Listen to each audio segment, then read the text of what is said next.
Bom, então vamos retomar. Então era para sermos consumidos pela maldade, mas Deus nos emprestou a sua bondade. Eu sei que quando a gente fala assim, você pode se lembrar de um sem número de atos de maldade que você sabe que há no mundo atual. Mas eu queria que você pensasse que a maldade é natural, mas a bondade é um milagre. A questão que nos dá esperança não é que as pessoas, o que deve nos afetar em relação à esperança e desesperança, não é que haja maldade, mas como consegue haver bondade? Porque pela descrição paulina, era para as reações à maldade serem piores ainda sempre. Então, assim, tá vendo mal? Então eu vou fazer pior ainda. É bem a frase de Lameque, não é? O descendente de Caim, que disse: se Caim matou por uma questão religiosa, existencial, ou seja lá que nome possa se dar a razão que Caim alegou para cometer o primeiro homicídio, eu matei porque o sujeito esbarrou em mim. Comigo é muito pior.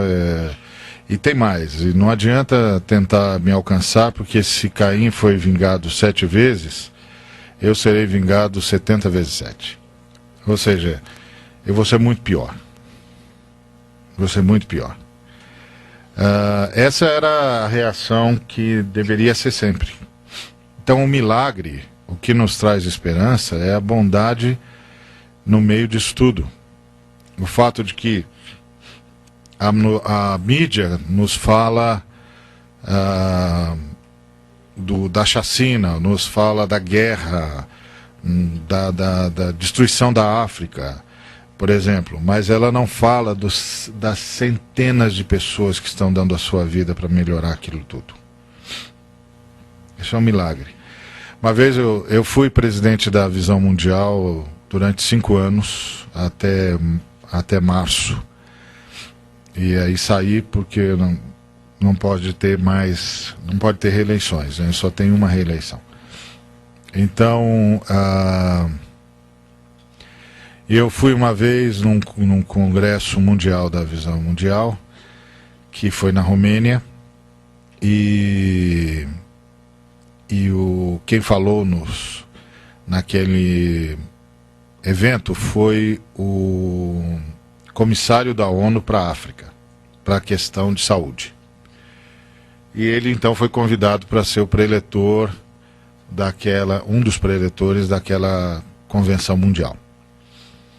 E ele disse assim: olha, eu aceitei vir falar aqui na Visão Mundial, porque onde eu vou na África, nos piores lugares, e eu chego no local e pergunto se tem alguém que pode me traduzir, invariavelmente eu ouço alguém dizer: chama o pessoal da Visão Mundial.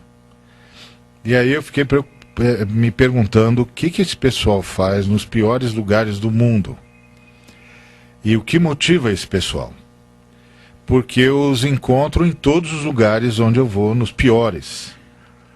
E aí eu fui falar com o Jim Hirsch. O Jim Hirsch é o nosso diretor executivo internacional. A Visão Mundial está em 110 países, acho que agora. Acho que é isso. E o Brasil é uma das 10 membros da federação que governa a Visão Mundial. E aí ele perguntou para o Jim Hirsch: o que é que move o seu pessoal, que faz isso nos piores lugares e com tanta eficácia? E aí, palavras dele, o Jim me disse: é que o nosso pessoal tem um ótimo currículo. E eu disse para o Jim: não é não, porque o meu pessoal também tem um ótimo currículo e não faz o que o seu pessoal faz. O que é que vocês têm que o meu pessoal não tem? E o Jim disse para ele: nós somos seguidores de Jesus Cristo. Então nós fazemos o que nós sabemos que se ele estivesse aqui em carne e osso, ele estaria fazendo. E estamos nos lugares onde nós sabemos que se ele estivesse aqui, ele estaria. É isso que traz esperança. E não é só os cristãos, não. É gente trabalhando por gente. E você fica perguntando: da onde vem a bondade no coração dessa pessoa? Não está nela, não é intrínseco.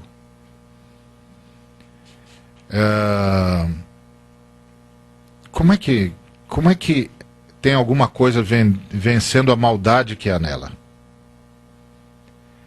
Então, realmente, quando você olha para o mundo, você pensa: puxa, se isso não é o que o Paulo falou, mas não é.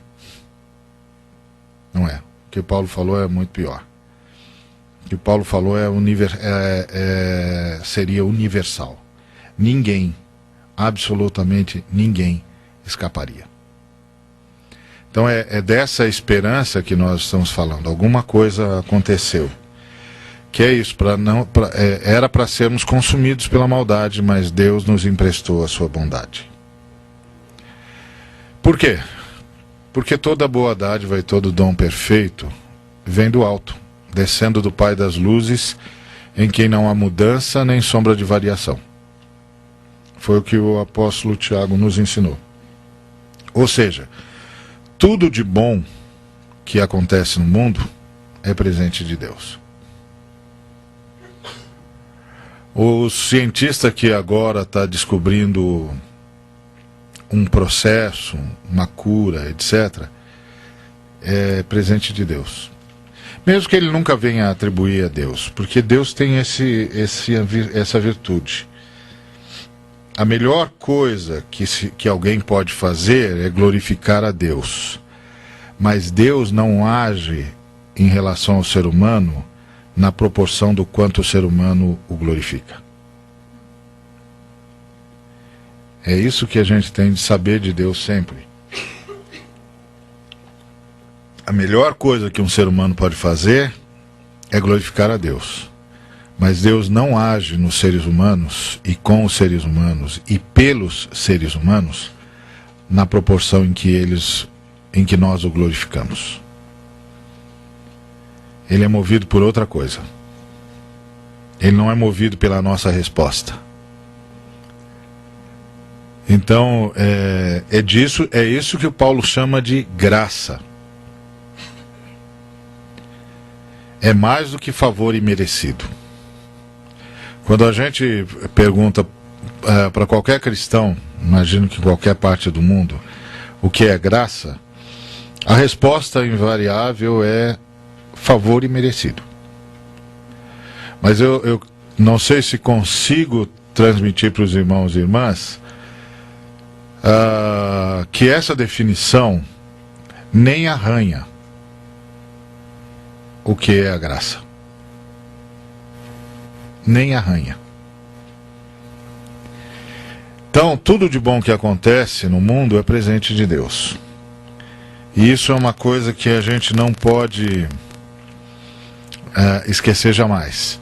É bem nessa visão do Tiago, descendo do Pai das luzes, em quem não há mudança e nem sombra de variação.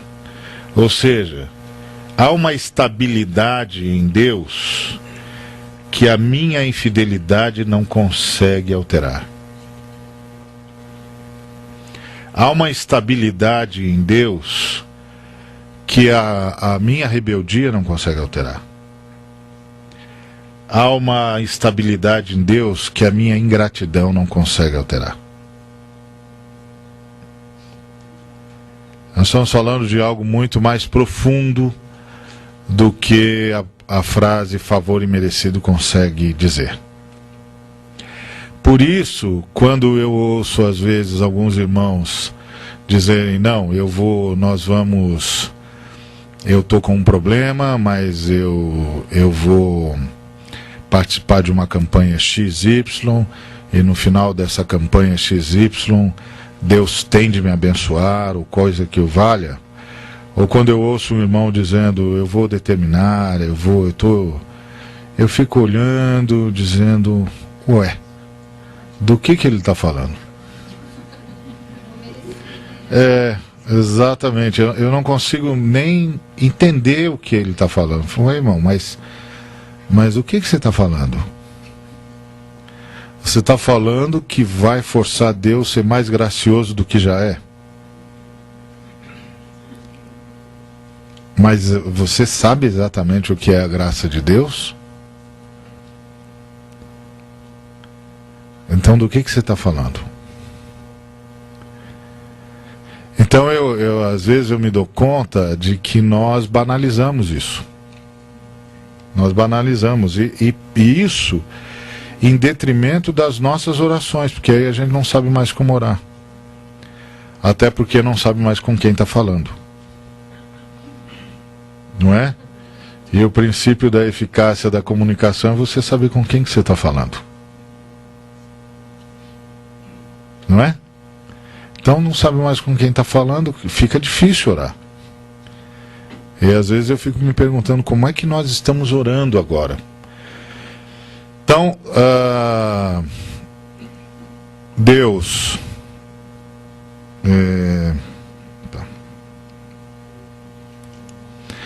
era para sermos consumidos pela maldade, mas Deus nos emprestou a sua bondade, porque toda boa dádiva e todo dom perfeito vem do alto, descendo do Pai das luzes, em quem não há mudança e nem sombra de variação. Agora, o curioso é que isso é forma de Deus falar de si. Por presente de Deus existimos com qualidade. Essa frase do Paulo, lá em Atos 14:17, é extraordinária. Ele diz, e contudo não se deixou a si mesmo sem testemunho. Ou seja, Deus quis se apresentar a vocês. O quadro,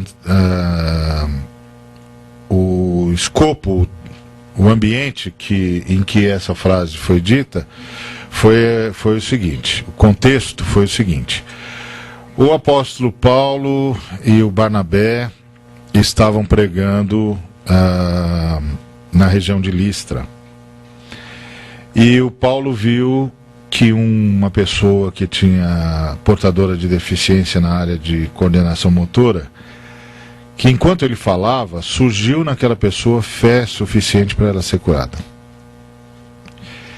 E aí ele deu a palavra de Deus de cura para aquela pessoa e ela levantou e andou. As pessoas que estavam assistindo, ouvindo Paulo pregar, entenderam que o Paulo e o Barnabé eram emissários dos deuses. Um de Júpiter e outro de Mercúrio. Que o Paulo era o emissário de Mercúrio e que o Barnabé era o emissário de Júpiter. Imediatamente chamaram os sacerdotes de ambos os deuses, que vieram para prestar-lhes culto, um em nome de Mercúrio, outro em nome de Júpiter. Então, eles iriam prestar, de fato, culto a Júpiter e a Mercúrio nas pessoas de Barnabé e Paulo. O Paulo e o Barnabé fizeram das tripas coração para dissuadir o pessoal, para fazê-los entender que não tinha nada a ver com Júpiter ou Mercúrio. E aí, qual foi a explicação que o Paulo deu para o milagre e para tudo o que acontecia na vida daquelas pessoas de bom? Ele disse, olha, vocês não conhecem Deus, mas Deus sempre se apresentou a vocês. Ele sempre se apresentou a vocês. E aí a pergunta é, como? Como que ele sempre se apresentou a nós? Beneficiando-vos lá do céu, dando-vos chuvas e tempos frutíferos, enchendo de mantimento e de alegria os vossos corações. Então você pergunta, como é que gente caída, gente que está mergulhada nas trevas, tem alegria? De onde vem isso? Como é que gente que não conhece Jesus tem fartura no coração? tem senso de razão para existir.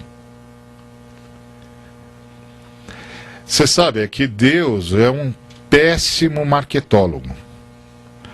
E porque o pessoal diz que a melhor forma de você fazer alguém se interessar pelo seu produto é gerar nele a necessidade. Deus não sabe fazer isso, porque ele já beneficia o sujeito. Não é? Talvez se a gente pudesse aconselhar Deus, a gente diria, não faça isso. Faz esse povo comer o pão que o diabo amassou com o rabo, porque aí eles não vão ter escolha, vão ter de perguntar onde é que se tem alguma escapatória no universo, e aí o Senhor se apresenta e fala, opa, eu tô aqui. É comigo mesmo. Mas Deus não faz assim. Deus não faz assim. É por isso que você pode ter ótimos amigos que nem sabem de Jesus. O ponto é que eles não sabem de Jesus, mas Jesus sabe deles. E essa é a questão. Tem um montão de gente que não sabe de Deus, mas Deus sabe de todo mundo. E é isso que faz a diferença no universo. Então, contudo, não se deixou a si mesmo sem testemunho, beneficiando-vos lá do céu, dando-vos chuvas e tempos frutíferos, fazendo a terra funcionar para vocês, enchendo de mantimento e de alegria os vossos corações. Essa alegria fez muito povo resistir à opressão, fez muito povo resistir à tortura, à fome, à miséria, fez muita gente não perder a esperança. Enquanto Deus mobilizava outros homens e mulheres que muitas vezes nem sabiam dele, para ir socorrer outra gente que também não sabia dele. O segredo não é o quantos sabem de Deus, mas que Deus sabe de todo mundo. E ama todo mundo. Realmente, Deus não reage à nossa resposta. Por isso que, seja lá o que for, que mova Deus em nossa direção, não tem nada a ver conosco. Foi isso que o Paulo disse. E isso ele chamou de graça.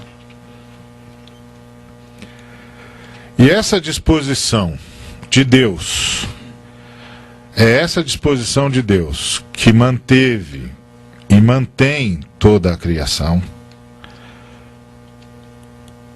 É essa disposição de Deus que manteve e mantém toda a criação. Então, nós estamos falando de uma disposição, que é o que está por detrás do porquê que a gente não existiu quando tinha, não passou a inexistência quando tinha de ter passado. Por que é que a gente não é plenamente dominado pela maldade como deveria ter sido dominado? Por que é que a gente teve aquela compensação de Gênesis 3? Porque agora você já percebe que quando você lê Gênesis 3, você já está vendo Deus fazendo alguma coisa. E anunciando para nós o que está fazendo. Dizendo, vocês perderam isso, mas vão manter aquilo. Vocês perderam aquilo, mas vão manter aquilo outro. Então é outra realidade. É outra realidade. Essa disposição de Deus que manteve e mantém toda a criação. Bom, agora isso vai trazendo algumas implicações. A queda é o resultado da livre decisão humana. Porque a liberdade é a possibilidade de dizer não. Assim como a possibilidade de dizer sim. Não é? Às vezes as pessoas dizem assim, não, se Deus nos tivesse feito capazes incapazes de desobedecê-lo, não tinha havido problema. Bom, isso é o que a gente sonha quando pensa nos robôs, né? As 3 leis do Isaac Asimov. Então, Deus não estava com nenhuma intenção de criar robô. Ele criou seres livres. E a liberdade é um risco sempre. Não é? A liberdade é a possibilidade de dizer não e de dizer sim. Porque robôs não dizem sim. Não é? Quem não tem a possibilidade de dizer não também não disse sim. Não tem escolha. Né? Você aperta o comando, ele vai e faz. Tu não é dizer sim. Só é possível dizer sim se você poderia ter dito não. Se você não poderia ter dito não, então você não tem escolha. Então você não disse sim. Não é? Então, a queda é o resultado da livre decisão humana. Os primeiros pais decidiram quebrar a lei de Deus. Cometeram um crime. A pena era a humanidade e toda a criação deixar de existir. Então esse é o fato jurídico, né? Que está lá no texto. Os pais decidiram quebrar a lei de Deus, que Deus tinha dado uma ordem, cometeram um crime. A pena para esse crime era a humanidade e toda a criação deixarem de existir.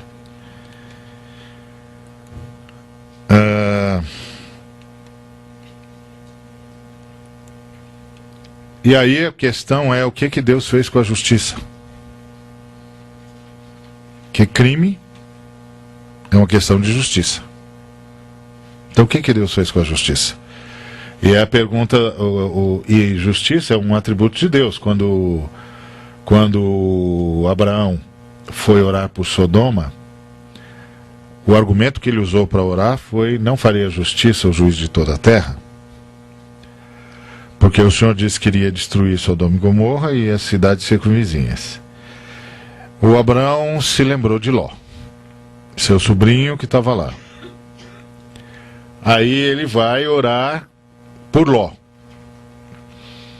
Mas o Ló está onde está porque decidiu ir para lá, ele que escolheu. Quando eles se separaram, o Abraão disse: ok, você escolhe para onde você quiser ir, se você for para um lado eu vou para o outro. Ele escolheu as campinas de Sodoma porque eram as melhores pastagens, etc. Então ele escolheu o melhor e deixou para Abraão o pior. Mas Abraão disse: você escolhe. Ele escolheu. Então ele está lá por escolha. E quando a coisa lá começou a ficar ruim, que o nível de injustiça social chegou às raias do absurdo, porque todo mundo pensa que Sodoma e Gomorra foram destruídos por causa da sua imoralidade. Mas Sodoma e Gomorra foram destruídos por causa da injustiça social. Está lá em Ezequiel 16, versículo 49. A imoralidade e tudo aquilo já era resultado da injustiça social. Tá certo? Porque injustiça social é assim, não é só o sujeito que acha que pode ter tudo enquanto os outros não têm nada. Injustiça social leva o sujeito que acha que pode ter tudo a achar que pode fazer tudo. Que essas coisas andam juntas, né? Tudo isso anda junto. Na medida em que eu acho que posso ter tudo, então eu também acho que posso fazer tudo. Isso significa que um montão de gente vai ser reificado, vai ser transformado em objeto. Então essas coisas são complexas, né? Às vezes a gente percebe sinais de uma sociedade e não se dá conta de que aqueles sinais falam muito mais do que os analistas da mídia conseguem interpretar. Eles falam de uma disposição no coração que vai acabar do outro lado. Então as pessoas falam assim para mim, geralmente, também com essa corrupção que tem no Brasil, eu falo, mas a corrupção é só consequência da injustiça social. Quando há num país, em qualquer lugar do mundo, a perspectiva de que algumas pessoas podem ter tudo, essas pessoas necessariamente pensarão que podem fazer tudo. Essas coisas estão imbricadas, né? Tudo está imbricado. Então, a pergunta do Abraão foi que ele usou como argumento para orar, né? Porque o Ló estava lá por escolha própria. Então, como é que eu oro pelo Ló? Ele levantou a questão: o Senhor vai fazer justiça, o Senhor não vai condenar o justo com o ímpio. Bom, Deus é justo. Como então pôde nos manter uma vez que cometemos um crime? Teria Deus quebrado o princípio da justiça? Essa é a questão que a graça coloca diante de nós. Deus quebrou o princípio da justiça?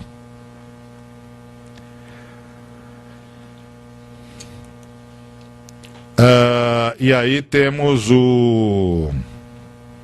a resposta da Bíblia. Pois assim como por uma só ofensa veio o juízo sobre todos os homens para a condenação, assim também por um só ato de justiça veio a graça sobre todos os homens para a justificação de vida. Olha que interessante. A gente pensa que a graça é o contrário da justiça. Mas aqui está dizendo que a graça é o resultado da justiça.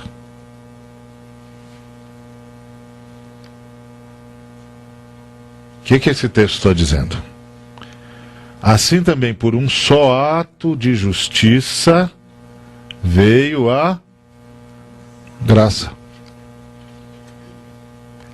Então a graça não é nem o escarneceamento, nem a quebra do princípio de justiça. Pelo contrário, ela só é possível porque houve justiça. Curioso, né?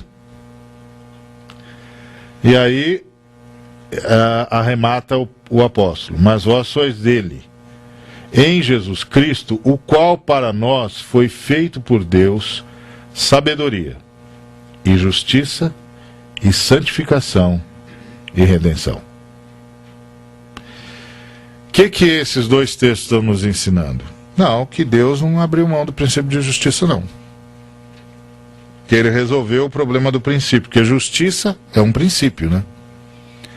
Antes e acima de tudo.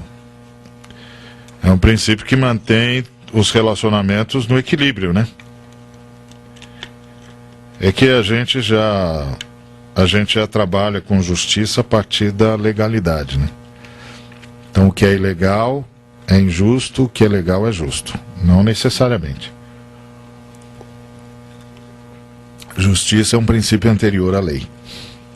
Deveria ser o princípio que move o legislador. Lamentavelmente nem sempre é. Mas é um princípio anterior. Não é? Então, do que é que nós estamos, o que é que o texto está nos dizendo? Que Deus satisfez o princípio da justiça em Cristo Jesus. Mas quando Deus fez isso? Por quê? Se a pena para o crime da queda é deixar de existir, então Deus tinha de fazer alguma coisa antes da humanidade pecar. Porque depois do pecado, deixaríamos de existir imediatamente. E não daria tempo de mais nada. Porque é pular para o nada. Lembra da ilustração? Está aqui, aqui é o local de viver, de existir, de se mover e plum, rompemos com Deus. Pulamos para o nada. E quem pula para o nada, nada é. Né? Ou nada fica. Ou nada se torna. Não é? É inexistência. Então, se a pena para o crime da queda era deixar de existir, Então Deus tinha de fazer alguma coisa antes da humanidade pecar. Porque depois do pecado, deixaríamos de existir imediatamente. E não daria tempo de mais nada. Então, quando foi que Deus fez isso? Porque a questão toda é a questão do princípio, né?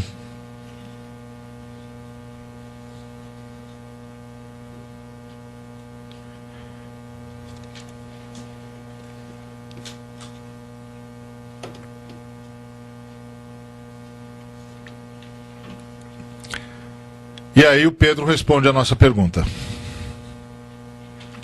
Sabendo que não foi com coisas corruptíveis como prata ou ouro, que fostes resgatados da vossa vã maneira de viver, que por tradição recebestes dos vossos pais, mas com o precioso sangue de Cristo, como de um cordeiro imaculado e incontaminado, o qual, na verdade, em outro tempo foi conhecido, ainda antes da fundação do mundo, mas manifestado nestes últimos tempos por amor de vós. Então, quando foi que Deus fez isso?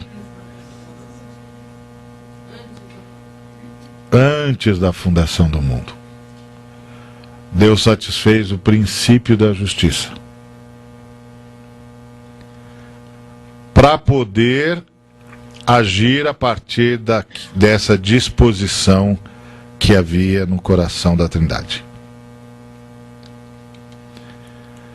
Jesus Cristo se sacrificou antes da fundação do mundo para que todas as coisas pudessem ser criadas, mantidas e resgatadas. Todas as coisas foram feitas por intermédio dele, e sem ele nada do que foi feito se fez. Porque ele é a imagem do Deus invisível, o primogênito, o primeiro de toda a criação.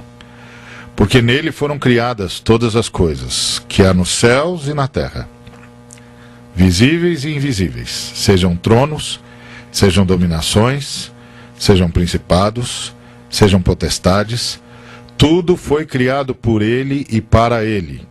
E ele é antes de todas as coisas, e todas as coisas subsistem por ele. Quando você está falando de Jesus Cristo, é desse ser que você está falando. Você não está falando do mártir do Calvário, embora ele tenha sido um mártir. Mais um sacrifício, de fato ele foi um sacrifício, mas também foi um mártir. Você não está falando de um grande líder, embora ele é o maior de todos, né? Nada nem ninguém da história foi como ele. Uma vez eu li aquele livro do Humberto Eco, em que creem os que não creem, e é uma conversa entre o Humberto Eco e o cardeal Martini, né? E é interessante que o Humberto Eco começou a fala dele dizendo que tinha um débito com a igreja. E o débito que ele tinha com a igreja era Jesus de Nazaré. E aí ele explica, dizendo, mesmo que Jesus de Nazaré não tivesse existido, o fato de haver um punhado de seres humanos capazes de criar um personagem como esse, já traria esperança para a humanidade. Quer dizer, agora, isso Humberto Eco viu, né? Sem saber de tudo isso. Quando nós estamos falando de Jesus, nós estamos falando de algo, porque a pergunta é, se nós continuamos a existir e não dá para existir na santidade de Deus, onde é que nós existimos? Tá certo? Que nós somos pecadores, então não dá para a gente existir na santidade de Deus. Então onde é que nós existimos? No sacrifício do Cordeiro, na pessoa do Cordeiro. Olha, nele foram criadas todas as coisas. que há nos céus e na terra, as visíveis e as invisíveis. Está vendo? Está toda a criação aqui. Está toda a criação. Aquilo que a gente falou que a nossa queda tinha um efeito cósmico. Está aqui nesse texto, com todas as letras. Sejam tronos, sejam dominações, sejam principados, sejam potestades. Tudo foi criado por Ele e para Ele. Ele é antes de todas as coisas. E todas as coisas subsistem por Ele. Por isso que o João disse: todas as coisas foram feitas por intermédio dele. E sem Ele, nada do que foi feito se fez. Não tinha lugar para fazer. Ele achou um lugar para nós. É impressionante isso, gente. É impressionante. Só a fé cristã fala disso. É impressionante. Ele achou um lugar para nós. Ele se tornou o nosso lugar. Que é aquela história do se Deus é santo e nós somos pecadores e não é possível existir fora de Deus. Então, como um Deus santo carrega pecadores?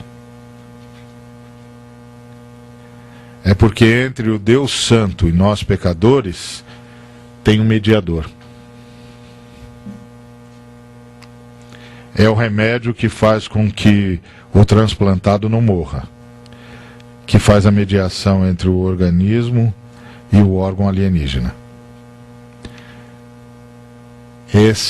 Isso é a descrição de uma mediação. E essa é a descrição do mediador.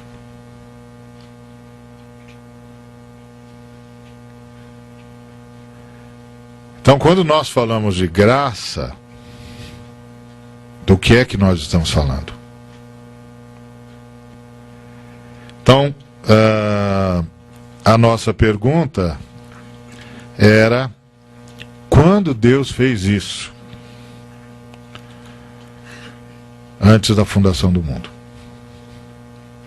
Para que todas as coisas pudessem ser criadas e mantidas e resgatadas nele e para ele e por ele. Então, essa é a melhor descrição que há sobre Jesus, desde sempre. Ele é a imagem do Deus invisível, o primogênito de toda a criação. Porque nele foram criadas todas as coisas. Ele se tornou primeiro algo para que tudo pudesse se tornar nele. E nele foram criadas todas as coisas que há nos céus e na terra, visíveis e invisíveis. Sejam tronos, sejam dominações, sejam principados, sejam potestades. Nem os anjos existem sem Jesus.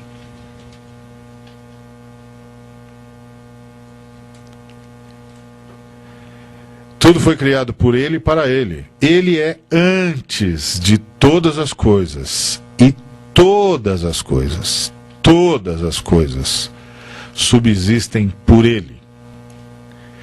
Imaginemos uma reunião da Trindade. O Pai apresenta o plano da criação. O Espírito chama a atenção para o fato de que não vale a pena criar quem vai se perder, pois isso os lançaria à inexistência, uma vez que romper com Deus, que tudo sustenta, é saltar para o nada. O Pai afirma que haveria a saída de responsabilizar-se pelos homens, por toda a criação. O Espírito levanta a questão de que tal decisão implicaria em que um deles teria de abandonar a glória, humilhar-se à condição desses seres caídos, triunfar onde eles fracassariam e voluntariamente entregar-se à morte no lugar deles. E isso tinha de ser feito naquele ato. O filho, que participava da conversa, disse que iria.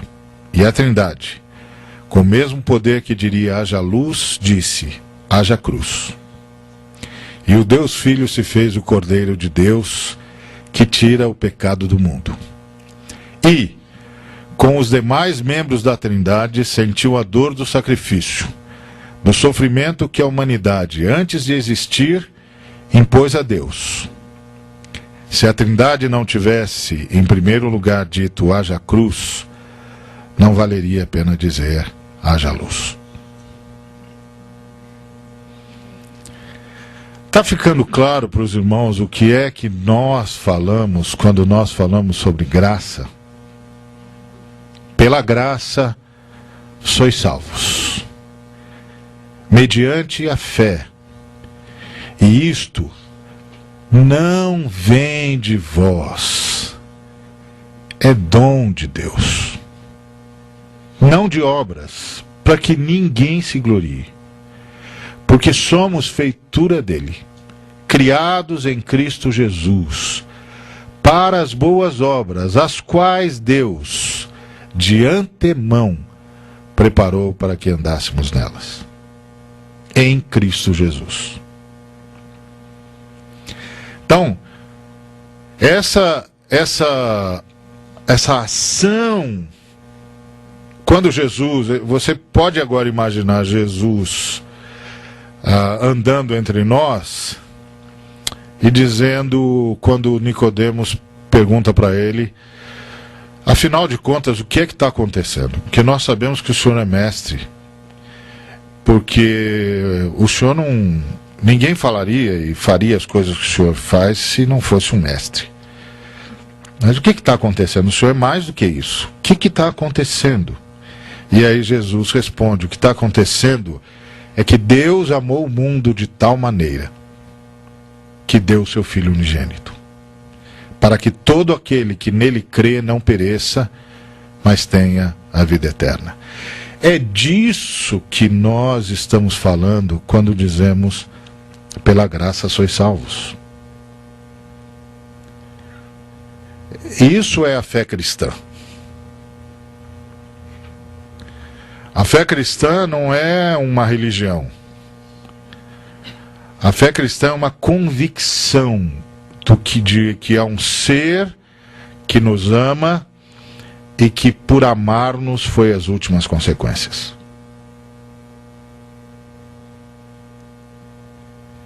É um negócio extraordinário. A essa disposição da Trindade, que a levou a criar, a manter e a resgatar a sua criação, às custas do seu próprio sacrifício por meio do Filho, o apóstolo Paulo chama de graça.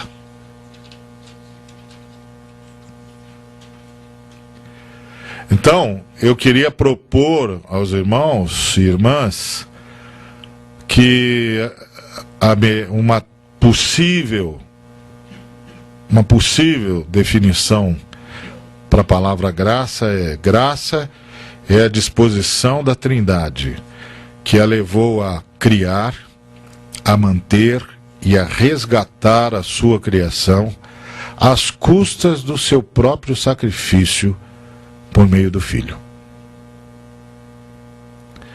Por causa dessa disposição da Trindade, sois salvos por meio da fé. Isso não tem nada a ver com vocês. É um presente de Deus. Então é uma outra definição que nós estamos trabalhando quando nós falamos sobre a graça.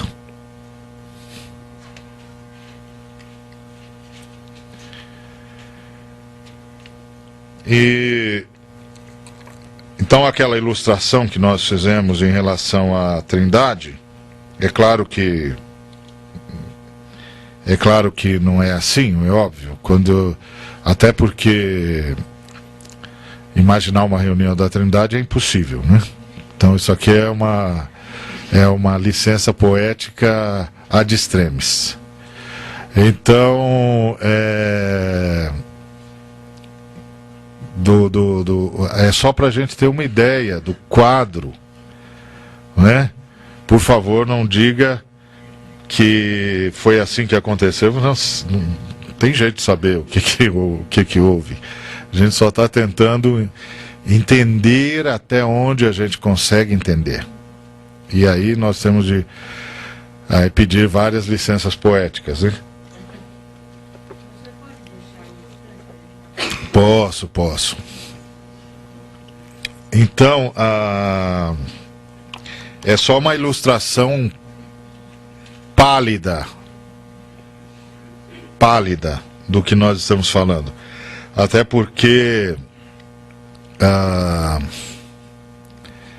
eu acho que a pessoa de Jesus andando entre nós causava em todos que cruzavam com ele aquela estupefação, né? Em que o sujeito olhava e dizia: não, é um ser humano, mas não é um ser humano. É gente, não, mas é mais do que gente. O que é que nós estamos vendo andando entre nós? Porque é isso que o apóstolo está tentando chamar a atenção da gente. É isso que os apóstolos o tempo todo tentaram chamar-nos a atenção. O tempo todo. Aconteceu alguma coisa no universo e nós fomos visitados por Deus. E aí eles diziam: nós temos de contar para vocês. Aconteceu e nós vimos, nossos olhos viram, nossos ouvidos ouviram, nossas mãos apalparam. Nós ouvimos sobre o verbo da vida. E a vida se manifestou e nós a temos visto.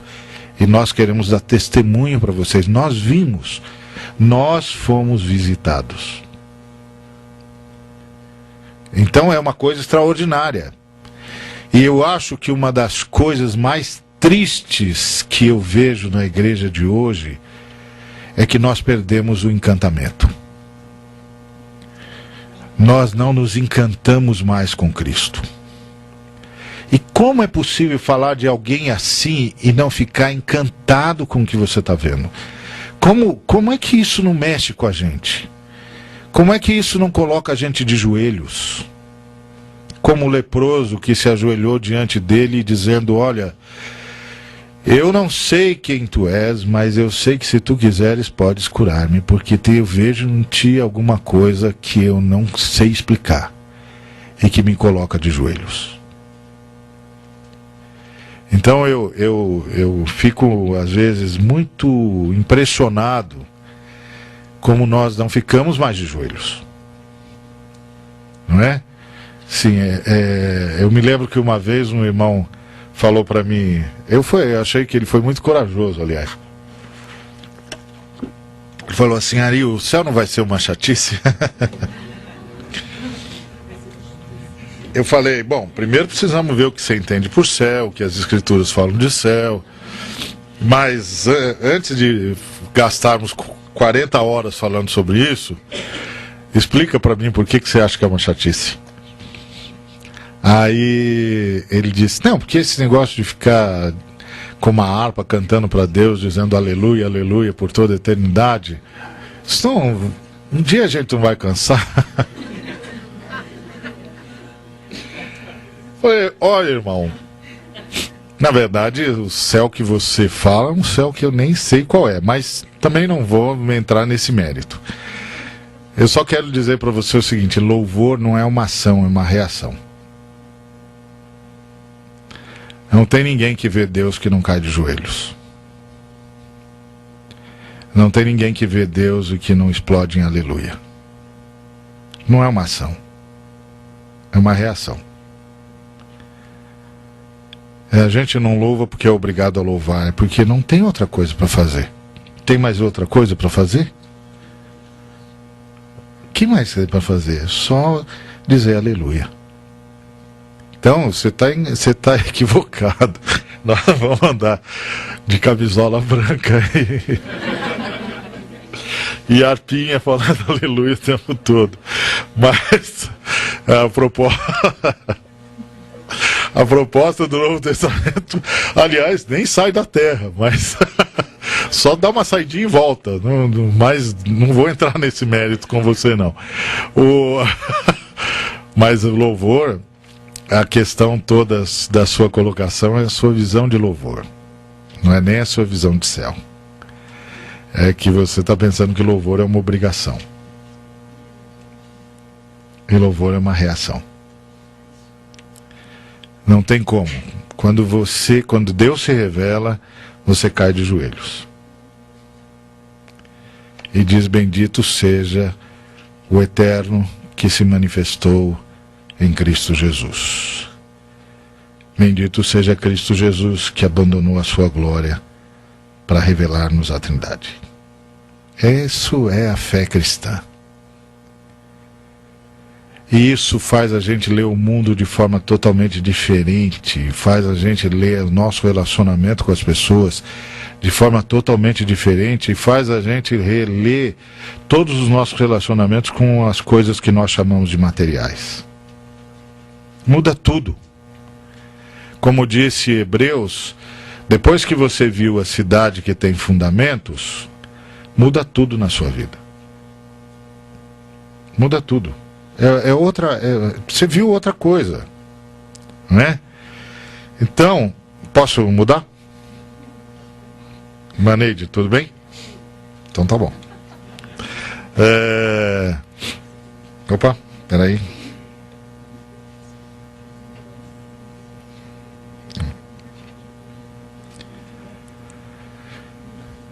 Ué, peraí que saiu fora do... Tô sempre... Vocês já viram que eu gosto de eletrônica, mas apanho também nesse negócio aqui o tempo todo. Então, a essa disposição da Trindade que a levou a criar, a manter e a resgatar a sua criação, às custas do seu próprio sacrifício, por meio do Filho, o apóstolo Paulo chama de graça. Essa disposição de Deus apresenta-se em 3 movimentos: a criação, a manutenção e a salvação. Não sei se consegui transmitir para os irmãos e irmãs que nessa perspectiva que nós estamos abordando, a criação já é um ato redentor. Os irmãos percebem? Quer dizer, as irmãs percebem? A própria ação da Trindade em criar já é uma ação redentora. Porque nós estamos falando de um ser que se responsabiliza por aqueles que vai gerar. É o mais profundo conceito de paternidade responsável, né? Porque providencia a priori tudo que vai tornar possível a criação. E isso é extraordinário. Porque é claro que aí nós poderíamos entrar por um caminho longo que fala do Deus que se esvazia, que fala do Deus que se sacrifica, de que Deus também se responsabiliza pelas suas escolhas e sabe que as suas escolhas estabelecem um trilho para ele. Mas isso é uma outra história. Então, essa disposição de Deus apresenta-se em 3 movimentos. O primeiro movimento é a criação. O segundo é a manutenção do que foi criado, porque você tem todas as consequências da queda para administrar, né? Como é que vai administrar isso? Essa é a pergunta. Como vai administrar tudo isso? Então, tem de administrar isso. E E aí a salvação, o resgate, né? Como nós, a redenção, como nós citamos, né? O movimento de criação e de manutenção está presente em todos os seres humanos e em toda a criação.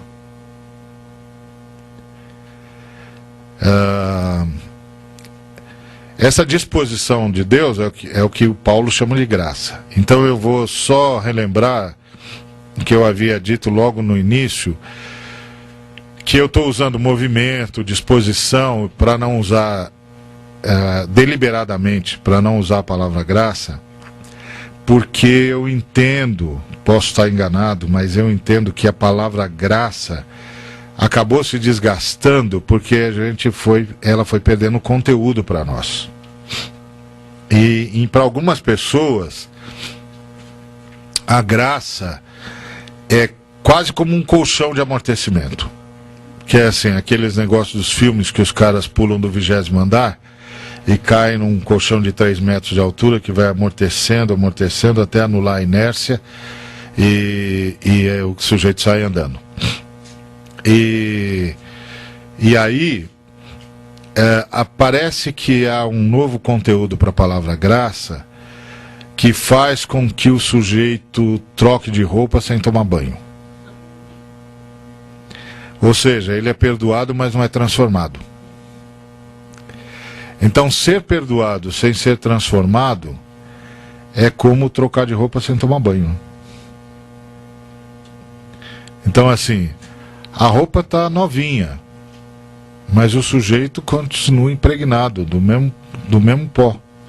Então, agora ele vai fazer a proeza de ver a roupa sujar de dentro para fora e de fora para dentro. Antes era só de fora para dentro, agora é de dentro para fora também, porque ele está sujo. Então nós não só precisávamos de perdão, nós precisamos de transformação. Nós precisamos nascer de novo. Nós precisamos não viver nesse inferno de cai, levanta, cai, levanta, cai, levanta, cai, levanta o tempo todo. Nós precisamos de outra coisa, de uma outra compreensão. Então, agora, o movimento de criação e de manutenção está presente em todos os seres humanos. Então, por causa desse problema com esse conteúdo novo da graça, que eu estou usando essas outras maneiras de falar sobre essa disposição da Trindade. Então, o movimento de criação e de manutenção está presente em todo mundo. Então, não importa se as pessoas não sabem de Deus. Deus sabe delas. E aí...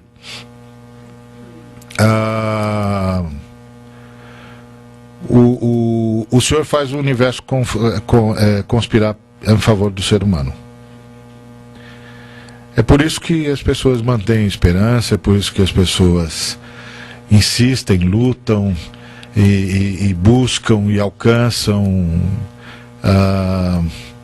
Tem um bocado de coisa que dá certo. E mais coisas não dá certo porque nós usamos a graça de Deus contra o Deus da graça. E nós vamos ver isso mais tarde. Esse é o ponto, não é? Aí não dá certo por nossa causa mesmo. Mas há uma série de coisas que dão certo, independente de ser cristão ou não, de conhecer Deus ou não. Isso é uma coisa que eu estou insistindo, porque há entre nós cristãos uma falsa visão da eleição de Deus. E a gente vai ganhando um nível de pretensão que vai nos levando para o apartheid. Que é, Deus me ama mais do que ama o sujeito que não o glorifica. Não é verdade. Não é verdade. Não é verdade. Aquele camarada é tão ouvido por Deus quanto eu.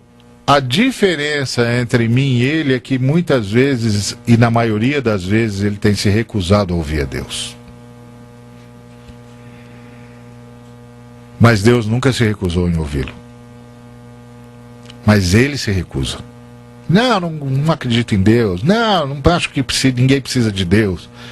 Ele não sabe que está falando contra o que o mantém. Mas Deus é assim mesmo. Ele não reage àquilo que os homens dizem dele, mas àquilo que ele pensa dos homens. E ele disse que os pensamentos que ele tem em relação a nós são de paz e de vida, e não de morte. Então, a diferença entre nós é que o cara não... a pessoa lá não quer ouvir. Então, meu papel é dizer, escuta, por que você não deixa Deus terminar de fazer o que está fazendo já na sua vida? Deixa ele se revelar para você, ele quer falar com você. E ele quer ir mais longe na sua vida e na sua existência do que foi até agora. Ele está mantendo você, está investindo em você, lhe dando qualidades, condições, etc, etc. Mas ele quer dar muito mais, ele quer dar a vida dele para você.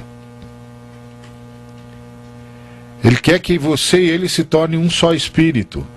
Por que você não deixa ele ir até o fim? Esse é o meu papel como pregador. O problema é que nós transformamos a pregação numa ameaça. Não é? A gente fala para o sujeito, você é pecador, você vai para o inferno, você é miserável, você... É verdade, ele é tudo isso. Mas nós também somos. Então, só que o que a gente não está... Ou seja, a gente, ao invés de chamar atenção para a graça, a gente chama atenção para a maldade. Olha aí, maldoso, não, você vai para o inferno. Não, ele não vai para o inferno, ele já está no inferno. Nós queremos tirá-lo de lá. Nós queremos tirá-lo dessa cegueira que ele está, que Deus está abençoando, e ele não vê Deus. E a gente diz, escuta, você não percebe? Você não nota que tem alguma coisa acontecendo à sua volta? Você não nota que essa esperança tem de vir de algum lugar? Você não percebe isso? Você não acha maldade dentro de você? Acha? Então como é que você acha que a maldade está aí? Você acha que elas se equilibram? As coisas opostas não se equilibram, se anulam.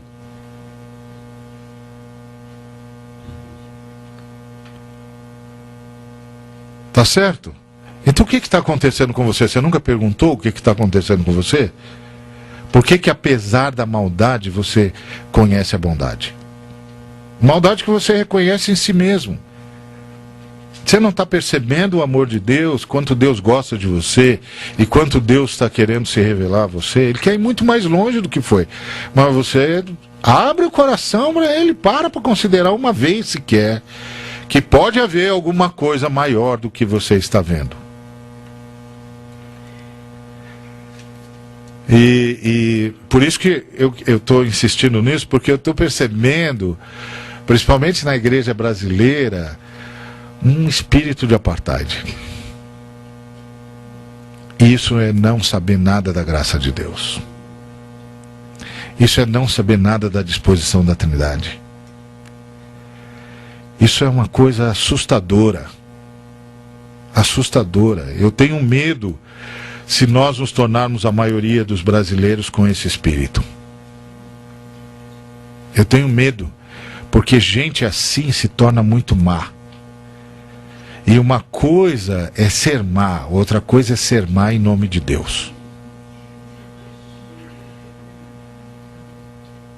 Isso não pode acontecer, porque isso não é a fé cristã. Isso não foi o que Jesus Cristo veio trazer à Terra. Isso não foi o que ele demonstrou. Não foi o que os apóstolos nos ensinaram. Eles não ensinaram isso. Porque assim, se o cara dissesse, não, é assim, porque eu sou cristão. Não, mas tá bom. Então se é cristão, quer dizer que você respeita o livro. O livro não diz isso. O livro não diz isso. Então do que você está falando? Da onde tem? Qual é a sua fonte? Sua fonte não é o livro, porque o livro não diz isso. A fonte é o que ele faz com o livro. Pega partes do livro e vai pintando e mordando. Não pode, gente, não pode. Não pode, é preciso ler o livro e entender o conjunto que está ali. Porque homens e mulheres deram testemunhos das visitações de Deus até que ele veio plenamente em Cristo Jesus. Então tem de ler tudo e entender, tem uma história aqui atrás. Fantástica. E a chave para entender essa história é uma pessoa. Jesus de Nazaré. Verdadeiramente Deus e verdadeiramente homem. Como disseram os teólogos de Lausanne, em Jesus de Nazaré nós vemos Deus como é e o ser humano como deveria ser. Essa é a nossa chave para ler as Escrituras. A pessoa de Jesus Cristo. Ele disse, eu sou o caminho, eu sou a porta. Se escapar da pessoa de Jesus, perde essa beleza toda. Perde essa beleza toda. Esses dias eu estava vendo uma cena. E olha, quando eu digo isso, eu não estou julgando irmão nenhum. Eu não tenho autoridade para isso. Eu estou falando só dos conteúdos. Só dos conteúdos. Esses dias eu assisti um vídeo de um camarada que estava orando, impondo as mãos sobre as pessoas e as pessoas caindo. Eu não vou entrar no mérito disso, não quero analisar o fenômeno porque eu não quero provocar o Espírito Santo. Isso é um problema do Espírito Santo e eu digo, o senhor sabe, o senhor faz, é com o senhor, não é comigo. Mas ele impunha as mãos sobre as pessoas e dizendo, estou passando a minha unção para você. Eu dizia, ué, esse sujeito deve ser muito especial, porque ele tem alguma coisa.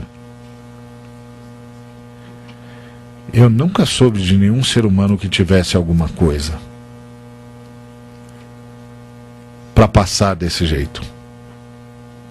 Eu estou passando para você a minha unção. Bom, só se for aquela coisa de unção, outros não, né? Eu não sei do que ele... Eu ouço essas coisas e falo, mas do que ele está falando? Do que ele está falando? Eu não sei do que ele está falando. Eu não tenho a menor ideia. Por quê? Porque isso não está no livro. E nenhum dos mestres da fé cristã ensinou isso. E nenhum dos apóstolos ensinou isso. Todos disseram que tudo que nós tínhamos era Jesus Cristo. Tudo que nós tínhamos era Jesus Cristo. Foi o que Pedro disse para o homem na porta formosa do templo. Eu não tenho ouro e nem tenho prata, mas o que eu tenho eu lhe dou. Em nome de Jesus Cristo, levanta e anda. Tudo que eu tenho é Jesus Cristo, porque Ele se deu a nós. Então quando ele fala aquilo, eu fico pensando, mas o que é isso? Eu não sei, não tenho a menor ideia do que seja. Ele não está no livro. Não está no livro. Então, a questão toda é que o movimento de criação e de manutenção está presente em todos os seres humanos e em toda a criação. Portanto, não nos julguemos especiais, porque pela graça sois salvos, mediante a fé. E isto não vem de vós, é dom de Deus. O movimento de salvação está ou estará presente em todos aqueles a quem o Pai decidir salvar. Porque Jesus Cristo disse, ninguém pode vir a mim se por meu Pai não lhe for concedido. Então essa é uma decisão do Pai. quantos o pai vai querer salvar é um problema dele. Eu espero que ele salve a todos. Mas isso é com ele, não é comigo, não é com ninguém. Isso é uma administração do pai. A perda da consciência da Trindade faz a gente perder a conspiração divina, como dizia um autor que eu esqueço o nome agora. Dallas Willard. Obrigado, Renato. Faz a gente perder a visão da conspiração divina, que é a Trindade trabalhando. Então, o filho, o ministério do filho é expiação, que quer dizer substituir o criminoso. O ministério do pai é a salvação e o ministério do espírito é a conversão. Isso é com a Trindade. Tá certo? Oi, desculpa. Repito e já te... o conceito o ministério do filho é expiação, ou seja, o sacrifício do filho é suficiente para criar tudo, para manter tudo e para salvar tudo. O ministério do pai é o de salvar. De criar, manter e salvar. Ele vai criar, manter e salvar o que ele quiser. Ele decidiu criar o que quis, ele decidiu manter o que quis manter e vai salvar o que quiser salvar. E o ministério do Espírito Santo é atuar, é processar tudo isso. Por isso que é muito bonita aquela figura do Gênesis, que é a conversão. Não é? E o processo é a conversão. Por isso que é muito bonita aquela figura do Gênesis dizendo e o Espírito de Deus pairava sobre as águas. Então é muito bonito aquilo, porque é essa coisa de que o Espírito processa tudo isso. A conversão, só com o Espírito Santo. E o que ele vai fazer, nós só vamos saber quando os livros forem abertos. Então, eu não sei o que ele vai fazer. Mas eu sei que, como disse João Crisóstomo, será um ato de amor. Então, é outra história. Nós estamos falando da graça.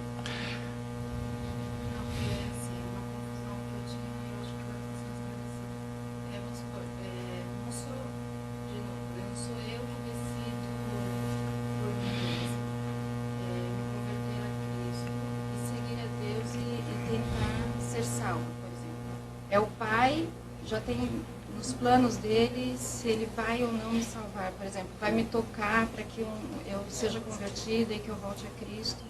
Que por meio de Cristo, em princípio é isso. Em princípio é isso, mas é sempre você quem vai decidir. Agora, como a ação soberana de Deus e a liberdade dos homens se coadunam,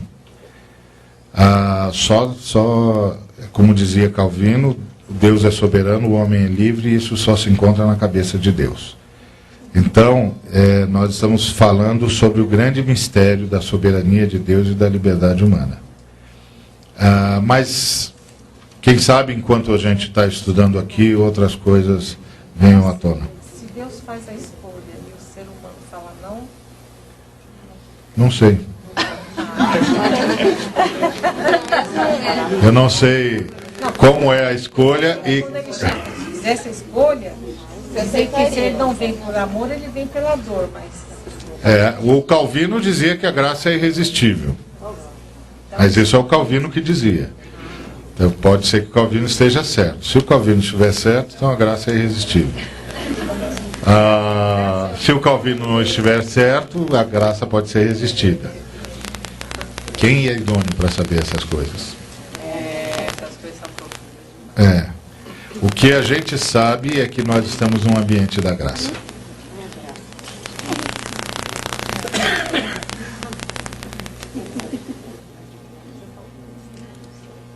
As pessoas, enquanto experimentam apenas o movimento de manutenção, não têm consciência dessa disposição divina chamada graça. São alvos da mesma, mas não o sabem. Pensam que tudo de bom que há nelas ou que elas manifestam é de sua propriedade.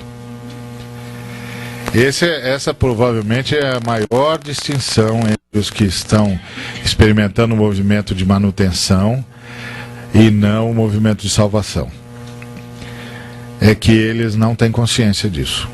Eles pensam que são eles mesmos. É por isso que tem gente pretensiosa. Eles realmente acham que são. Não é? Às vezes a gente encontra o sujeito e o sujeito todo pretensioso, orgulhoso, vaidoso, e aí a gente já sabe que está diante de alguém que pensa que é. Não é? Que não sabe que subsiste. E quando você encontrar alguém assim, ore por ele e tenha muita misericórdia. Ele está mais cego do que consegue perceber. Então não se irrite com gente assim. Apenas ore e diga: puxa, isso aqui é um sujeito cego. Não é? Isso é uma coisa. Às vezes a gente não percebe, né? Porque assim, a gente também reage a partir das nossas enfermidades, é óbvio, né? Mas assim, uma vez alguém perguntou, por que você não... Alguém perguntou para alguém, né? Por que você não reage ao preconceito com ira e tal, e tal, e tal? E a pessoa respondeu: porque quem está doente é ele, né? Não sou eu. É o preconceituoso que está doente, não sou eu a doença. É ele que está carregando a doença. Eu tenho dó dele. Ele está doente. Então, à medida que você vai conhecendo a graça, você também para de ser movido pelo pecado alheio, né? Tá certo? Você para de ser movido pela doença do outro. Você começa a perceber: peraí. Tá lá, o problema tá lá, não tá aqui. Deixa o problema lá. Vou orar pela pessoa que está com problema, para que Deus, na sua misericórdia, o alcance. Tá certo? Então, a grande diferença, a mais marcante diferença entre as pessoas que estão experimentando, envolvidas pelo movimento de manutenção, mas não envolvidas pelo movimento de salvação, é que elas não têm consciência. Elas podem até ser religiosas, mas elas não têm consciência. Elas realmente acham que são. Deus conhece o meu coração. E tem muitos crentes que são assim também. Deus conhece o meu coração. Então Deus sabe o que eu tenho, como eu sou. E que eu mereço. Deus conhece o meu coração. Aí a gente tem vontade de dizer: é verdade, Deus conhece o seu coração e gosta tanto de você que não o mostra para você. Deus é fiel. Deus é fiel.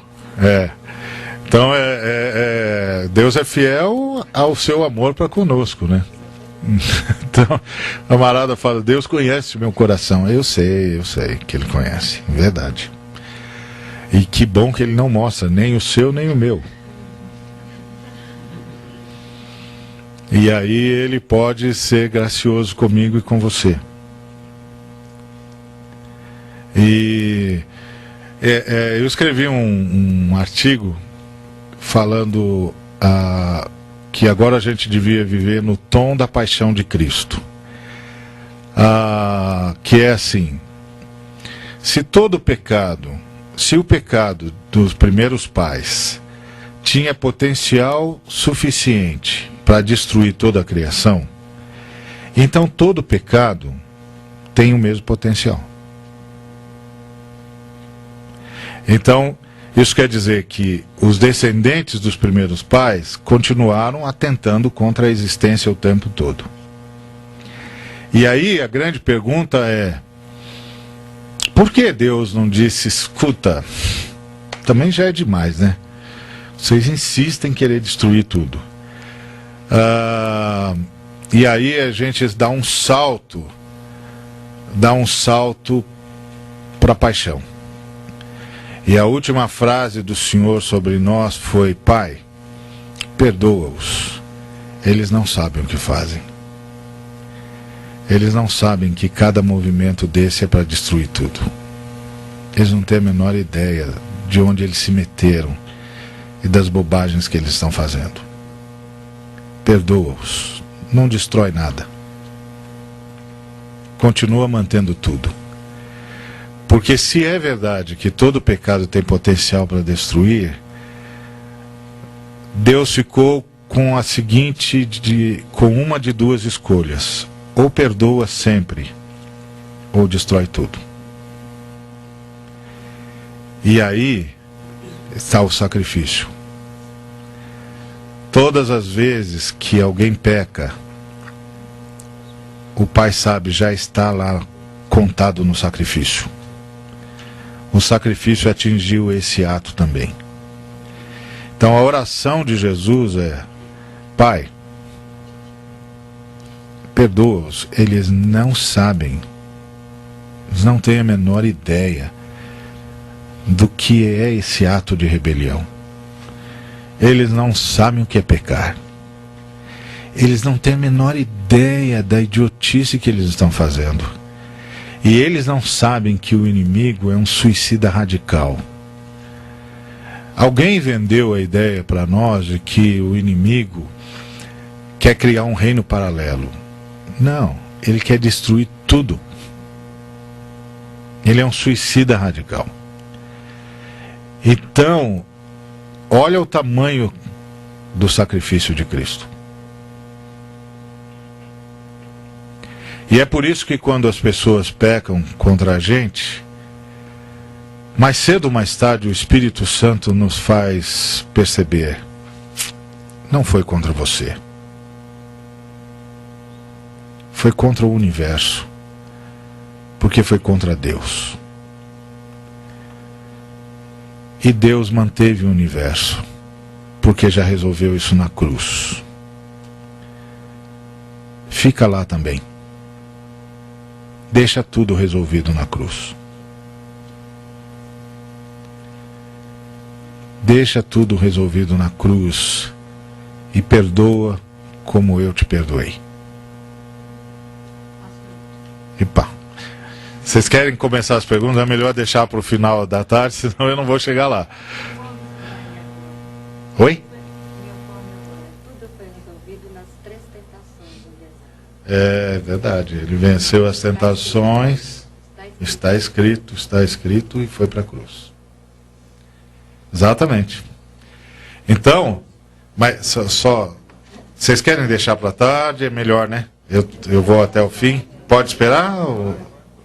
Se não puder, eu paro. Não tem problema. Não? Então tá bom. Bom, aqueles que são alvos do movimento da salvação, dessa disposição divina chamada graça, têm consciência da mesma. Sabem que tudo de bom que há nelas, ou que nelas manifestam,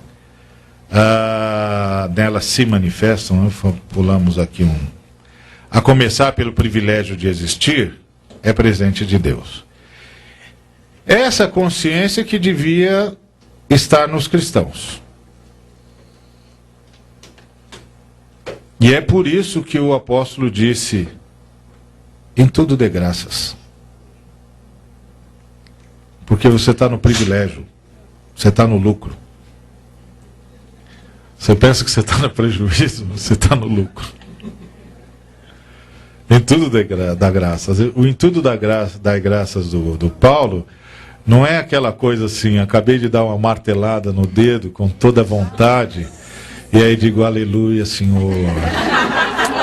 Como é maravilhoso poder ferir o dedo dessa forma. Quanta força me concedeste. Jamais imaginei. É muita força, Senhor. Ajude-me a usá-la no prego da próxima vez. Não é nada, não é nenhuma bobagem dessa, né, gente? Não é disso que que a Bíblia está falando. Porque às vezes a gente vai trabalhando essas coisas e a fé cristã ouvida dessa coisa vai se tornar um troço ridículo. Você vai ouvindo o sujeito pregar isso e fala, não, mas isso é ridículo. Ninguém vai fazer isso, moço. Vai doer pra chuchu. Eu já martelei o dedo, meu senhor. Eu sei como dói. Eu sei, eu quis imitar meu pai. Meu pai era um carpinteiro de primeira.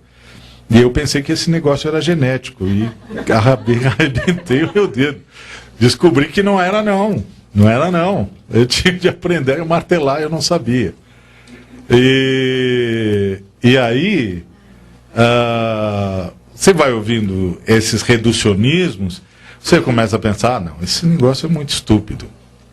Claro que não é disso que o texto está falando. O texto está falando de algo muito mais profundo. O texto está dizendo, nós estamos no lucro, não no prejuízo. Existir já é um privilégio, é um presente de Deus. É claro que você sempre vai encontrar alguém que diz, pois eu preferia não existir. E você vai sempre dizer para ele, impossível, porque só dá para preferir aquilo que a gente sabe.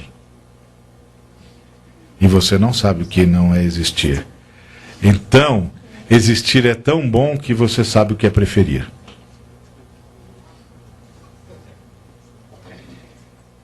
Não é? Porque não dá para preferir o que você não sabe. E se você prefere, é porque agora você sabe alguma coisa. Que bom que você sabe para poder preferir. Isso é dom de Deus. Então, dá para a gente perceber como nós somos infantis em um bocado de coisa? E como nós temos o livro e não percebemos a sabedoria que tem no livro? A riqueza. Foi o que o Paulo exclamou, não foi? Ó profundidade das riquezas da sabedoria. Não foi o que ele disse? Quem conheceu o Senhor que o possa revelar? Quem prescrutou isso tudo? O Paulo estava numa experiência pentecostal, né? Só que a experiência pentecostal do Paulo gerava essas coisas. Esse encantamento com Deus. Ó profundidade da riqueza e da sabedoria e do conhecimento de Deus. Isso é que nos foi revelado pelas Escrituras, pelo Espírito de Deus. Isso é o que nós vimos em Jesus. Eu gosto muito daquela frase do apóstolo João. E o Verbo se manifestou, e o Verbo se fez carne, e habitou entre nós. E nós vimos a sua glória. A glória do unigênito do Pai. Isso é que é a fé cristã. Isso é que é a fé cristã. Nós vimos a glória do unigênito. E nós queremos anunciar para todo mundo, porque está lá para todo mundo ver. É extraordinário. E reverte toda a nossa consciência de nós mesmos e do universo. Então, isso é o que se esperava que nós cristãos fôssemos. Gente que sabe que tudo de bom que há na gente, o que na gente se manifesta, a começar pelo privilégio de existir, é presente de Deus.